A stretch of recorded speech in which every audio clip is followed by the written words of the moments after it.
iPhone SE 2020 versus Galaxy S10e. A lot of people have been requesting this one. Let's go ahead and begin with a boot up in 3, 2, 1 and see which one can get there faster. Now keep in mind that the S10e is a 2019 phone, so it does have the Snapdragon 855 CPU with 6 gigs of RAM on this one. Over here for the SE, this does have the Apple A13 Bionic chip with 3 gigabytes of RAM, so twice the RAM on the S10e, both 7nm chips, and the S10e beats the iPhone SE on the boot up test. And one thing that's you should notice about these phones is that they're almost the same size, but one's giving you hardly no bezels and the other one is giving you bezels. I will be comparing these soon, so stay subscribed. Look at that.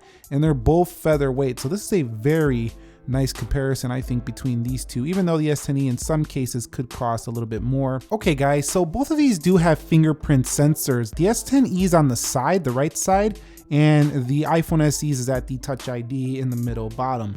So let's go ahead now and see which one is quicker here to go ahead and unlock. We'll do this in 3, 2, 1.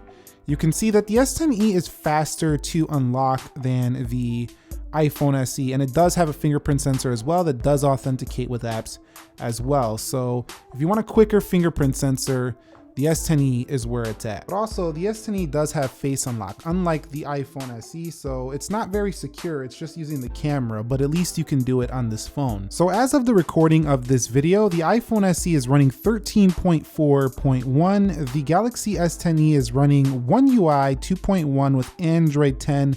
This is the latest patch available for the S10e as of the recording of this video. Okay guys, so everything is closed out for the Galaxy S10e, everything closed out for the iPhone SE. Both of them have an E at the end. You can see home button here because this is a home button iPhone. This does have gestures. Default animations on this device, both connected to the same Wi-Fi network. Let's begin with clock. You can see pretty similar, maybe the animation slightly on the S10e. Coming home, I find them to be pretty much the same. The animation looks identical though on both. Going to calculator, you can see about the same. We'll go into weather, and Apple's weather app wins slightly there. We'll come home and we'll go into settings, and you can see S10e a little faster on that one. Scroll speeds faster on the S10e, smoother on the iPhone SE, but neither of these are 120 Hertz. These are both 60 Hertz phones. Let's go into App Store, Play Store, and that was essentially identical on both of these. So I think you're gonna get a very close performance in actual real world usage. Benchmarks, of course, the S10e is probably gonna lose out. We'll see later. Let's go into PUBG Mobile, but in real world performance, both of these are rocket devices. You can see we're in PUBG now, and the iPhone SE is definitely ahead. This happens on every Android versus iPhone comparison. It just always boots up these games faster than the Android device, and typically gets titles faster as well. So I think in terms of gaming, you might still prefer the iOS devices in general. But the S10e does give you a bigger screen for gaming, but this is not your biggest Samsung. This is actually one of your smallest Samsung options available. And both of them do have great performance, good Adreno GPU in here, and great Apple GPU on the iPhone SE. We'll come home here. So let's now head into Dead Trigger 2 and see which one could load this faster. iPhone SE by far, in a way, the faster phone there. Let's hit play. And I can just state that I haven't had lag on either of these. The SE just seems to be a bit quicker in opening, and there are some better titles on iOS as well, but both of them have the main titles you typically would want. Let's go into Temple Run, a casual game here, and both load these up very similar, but the SE seemed to be a bit snappier there, just a bit. But I gotta say, you can enjoy gaming on both of these. They're both powerhouses. Let's go into Instagram, and you can see the SE a little bit snappier. I also think it has better Instagram video when it comes to, just taking video and putting it on stories. It just has a little bit better of that. Let's go home. Let's go into Twitter, and you can see Twitter open there on the left. Let's go into profile. You can see pretty similar. SE looks a little smoother when scrolling. Let's go into YouTube, but the S10e looks a little bit faster, even if a little bit choppier. We'll go to Explore tab. We'll go to Trending. And you can see pretty similar. Again, very fast scrolling on both in YouTube, but YouTube might be a better experience due to the OLED display on the S10e. Let's go into eBay. You can see eBay is first there for the right. We'll come back home here and let's go into Best Buy. And you can see Best Buy maybe slightly to the S10e there. We'll come home, we'll go into Amazon. You can see Amazon on the left to the iPhone SE just by quite a bit there, surprisingly. We'll go into Google News now, and you could see S10e gets that one. We'll hit headlines and we'll go into technology. You can see that the S10e a little bit faster there. We'll go into Geekbench. You can see Geekbench goes to the right over the iPhone SE. So overall, I mean, pretty close, pretty even performance in day-to-day apps, a little bit faster performance on the gaming round for the SE.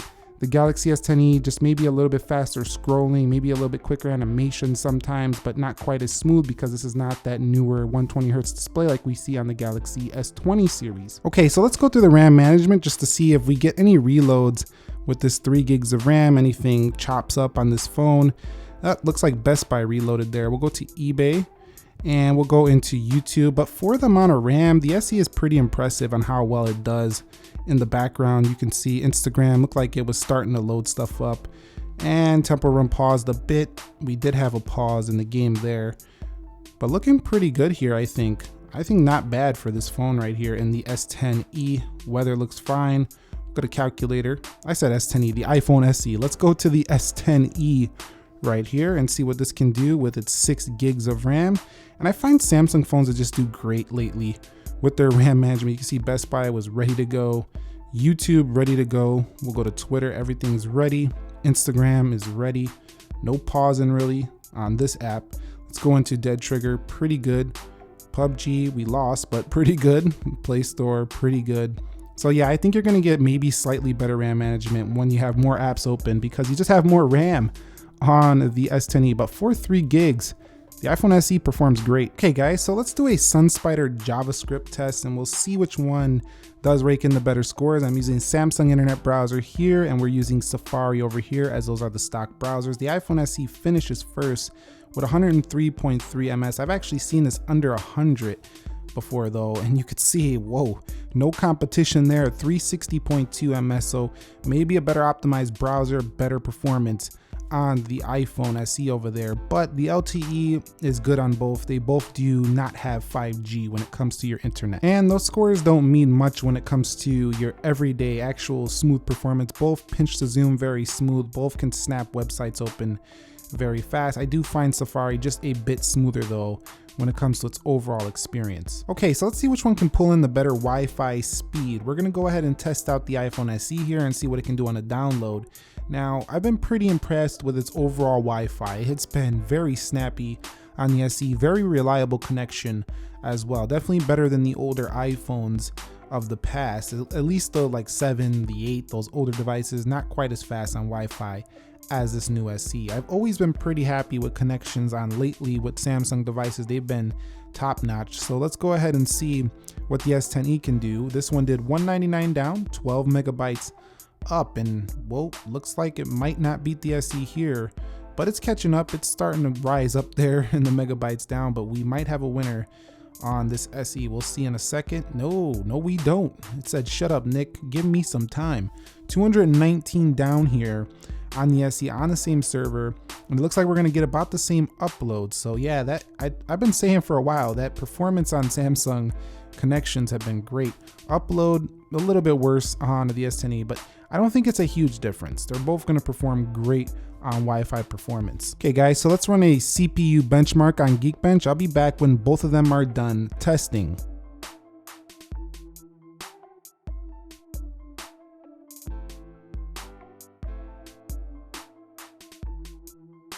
Okay guys, so yeah, the iPhone SE definitely beat the S10e very fast to finish these scores, but the multi-core scores are key here. You can see that they look pretty much similar, not that much better on the SE, but single core, definitely the SE wins. The SE benchmarks a little bit higher than the S10e, so definitely the more powerful phone technically speaking. And so that's it. We don't need to cover any more here to kind of understand the speed differences here between both of them. The A13 is a faster chip in technical terms. I mean, definitely when you look at benchmarks, the iPhone SE outperforms the S10e, but in the real world, the S10e has a faster fingerprint sensor. It also turns on faster. It also has many ways you can make it feel a lot quicker with its advanced features. Many of its apps are very quick to respond, and it's a very snappy phone as well. So if you decide to get the SE or the S10e, you'll be happy with performance, but the SE is the winner of the speed test in terms of raw power.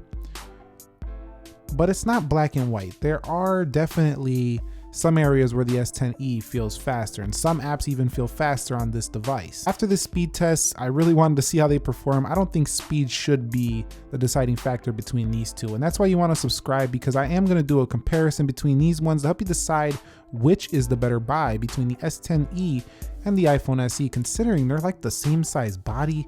They have like very similar weight to them, and they're both similar price points with a lot of similar features. I mean, this is one of the closest Android phones with flagship specs, I think, to this iPhone SE, at least in comfort and practicality. Thumbs up if you enjoyed it. If you have the SE or the S10e or both, please share your experience with the community down below. Be sure to stay safe, stay well. Nick here. I will catch you all in the next one, and peace.